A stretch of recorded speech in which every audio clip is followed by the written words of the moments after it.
Positively G-Livers, this is Dr. D.G.D. Sunga from I Can Change Project. Magandang hapon sa lahat ng mga G-Livers natin. And this is the first time po tayo mapanood sa YouTube channel. Thank you very much. Please subscribe. Click mo na po yan, Doc D.G. Sunga. Alright, so this 2019, you need to create your own money machine. Yeah, so ang money machine, first time kong na-encounter sa book ni Boss Sanchez. Hi, brother Bo. Siguro mga 3 years ago, nung nabasa ko yung one of his books about creating your own money machine. Okay? So, yun yung gusto kong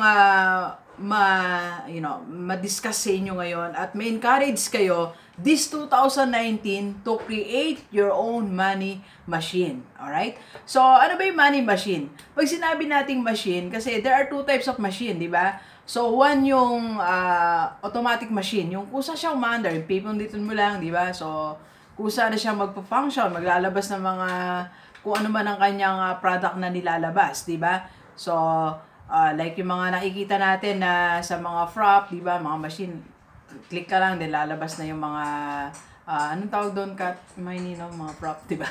O kaya sa ATM mismo, di ba? So, ano lang, pindot ka na ng pin mo, so si machine naglalabas na ng pera, okay? So yun yung mga automatic machine. Meron naman mga machine na manual. Ito yung ikaw, gagawa ka pa rin, gagawa ka ng ano, tapos bago silang mag-produce, okay? So sa money machine, dalawang klase din yan. Yung machine na kusa siyang maglalabas ng pera mo, okay? Kahit wala kang ginagawa. At yung machine naman na kailangan may gawin ka para maglabas siya ng pera, okay? So yun yung tinatawag nating manual. Alright, so bigyan natin ng halimbawa. Halimbawa ay yung tinatawag nating manual machine. So ano ba yung mga example niya na maglalabas ng pera mo? Na kailangan mong gumawa para maglabas ng pera.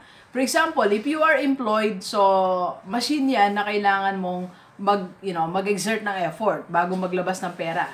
Okay? So yan po yung isang example. Second naman, yung automatic machine na magiging pera mo na maglalabas siya automatically, eto yung mga tinatawag natin mga passive income. Na automatic naglalabas siya ng pera. For example, nagsulat ka ng books, okay? So yung mga books nasa mga bookstore outlet, diba? So kahit tulog ka, pagising mo, pag ginontak mo yung mga nagbebenta, may sales ka, diba? Automatic machine, money machine na naglalabas ng pera mo. Okay, for example, another example, yung mga pera natin sa stock market, di ba? Like kanina, I check my stock market sa UITF through BPI. So, nag-check ako, kumita ako kagabi. Okay? So, money machine. Alright? Meron naman tayong tinatawag na semi-automatic. Yung meron ka pang gagawing konti para maglabas siya ng pera. For example, may YouTube channel, okay? So, hindi naman automatic naglalabas ng pera yung si YouTube, di ba? Binibira ko ng YouTube. I'm creating videos, okay? So, nag-exert ako ng effort. Like to, what I'm doing. So, nag-shoot ako ng video, i-edit ng pamangkin ko, then i-upload namin, then si YouTube, kinabukasan, makikita ko na magkano yung aking kinita, okay? So, yung mga semi-operated machine, alright? So, sa atin, sa buhay natin, ngayon 2019, okay?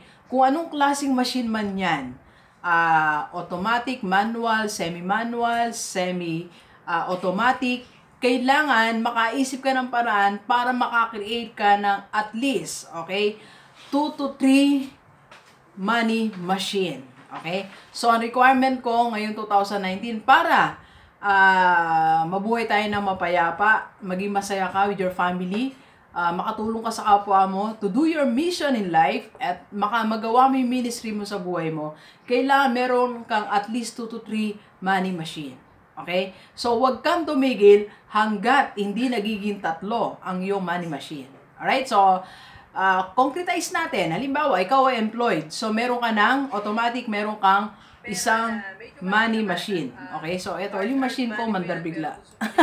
Okay, yung YouTube. Okay. So, yung una mo, halimbawa, ikaw ay employed. Okay? So, 1 money machine. Alright? So, meron ka ng check. Alright?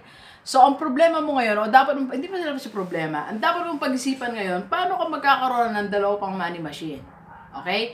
So, gagawa ka ngayon, gaya ng binabanggit ko sa mga previous vlogs ko, yung skill na ginagamit mo rin sa isang machine mo, o sa pagtatrabaho mo, gamitin mo siya outside para magkaroon ka pa ng isang money machine.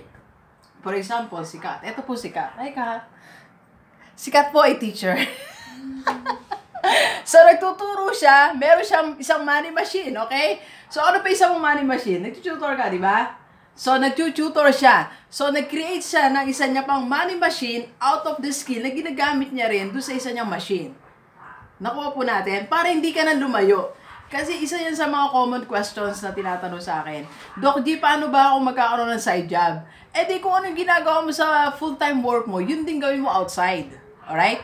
Kung nahihirapan ka. Pero may mga cases naman na entirely different doon sa ginagawa mo sa full-time job mo at yung i-create mong isa pang source of income mo or money machine. For example, sa case ko, I'm a full-time principal, okay? Then, naging vlogger. Entirely different opposite ng aking ginagawa. Kasi pag principal ka, medyo ano ka ng konti eh. Ano ba yung principal ka? Strict, ano pa, masungit, diba? Basa lang ng basa, nakasalaming malaki. So pag vlogger ka naman, baligtad naman, diba? So iba yung aura mo, pag vlogger ka, medyo, dapat medyo ano ka ng konti, rockstar, diba? So, pwede yung opposite. But in that way, I'm creating another money machine. Okay? So, yun po yung sinasabi ko mga delivers. Alright? So, hindi ka pwede makontento, matulog ng masarap, mahimbing ng isa lang ang money machine mo. This 2019, create your own money machine. At least 2 or 3 money machine. Alright? So, kung paano, panoorin mo yung mga previous vlogs ko. Kagaya ngayon, i-upload ko na yung 11 high-paying skills na pwede mong gawin, okay? Para mag-create ka ng money machine, okay? Ano pa? 10 top 10 business ideas ngayong 2019 na pwede mo simulan as side job mo or gusto mo maging full-time job mo. Then eventually magiging money machine mo. Okay? So, huwag tayong tumigil hanggat hindi nagiging 2 o 3 ang iyong money machine. Okay? So, Doc G, ikaw ba? Ilan ba yung money machine mo? So, ilan ba yung money machine natin? So, meron tayong full-time job. Okay? May YouTube channel tayo na yung full-time job natin, yun na ang ating manual machine. Kasi kailangan pumasok ako daily, 8 to 5. Si YouTube naman, that's semi-automatic. Kasi minsan kahit di ako nakapag-load one day, meron pa rin namang binibigay si YouTube na dollar. Okay? So, ano pa money machine na meron tayo? Like, may consulting, coaching, and being a speaker. So, yun yung mga money machine natin. Plus, meron tayong maliit na business, the t-shirt business. I can change item. So, yun yung mga, siguro mga 5 money machines. Okay? So, pwede kang mag-create. Kahit meron kang malaking money machine, meron kang maliliit, that's fine.